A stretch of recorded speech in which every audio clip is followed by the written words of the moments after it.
তুফান সিনেমার রমরমা ব্যবসার পর এবার তুফান 2 আসছে এমন ঘোষণাই চলে এসেছে। যদিও তুফান 2 আসছে এটা তুফানেই জানা গিয়েছিল, ছবির মাঝেই পরিচালক পরিষ্কার করেছিলেন সিকুয়াল আসবে। তুফান 2-তে কারা থাকবেন এই ব্যাপারে এবার কথা বলেছেন পরিচালক রায়হান রাফি। গত 17 জুন মুক্তির পর থেকে চর্চায় রায়হান রাফি পরিচালিত শাকিব খান অভিনীত তুফান বাংলাদেশের পর বিশ্বের বিভিন্ন দেশে মুক্তি পেয়েছে, সেখানেও বেশ ভালো সাড়া পাচ্ছে।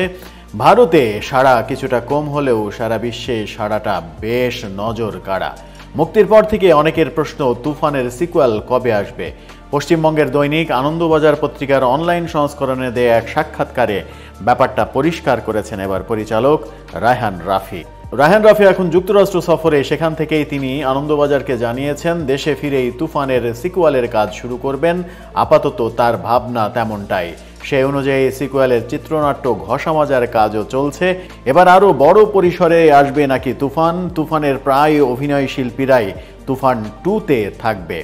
কলকাতার মিমি চক্রবর্তী তিনি কি থাকছেন সেই ব্যাপারে রায়হান রাফি বলেছেন, মিমির চরিত্রটি যেহেতু মারা যায়নি সেহেতু মিমি চক্রবর্তী থাকছেন এটা নিশ্চিত। থাকবেন চঞ্চল চৌধুরীও, সেটিও জানিয়েছেন রায়হান রাফি।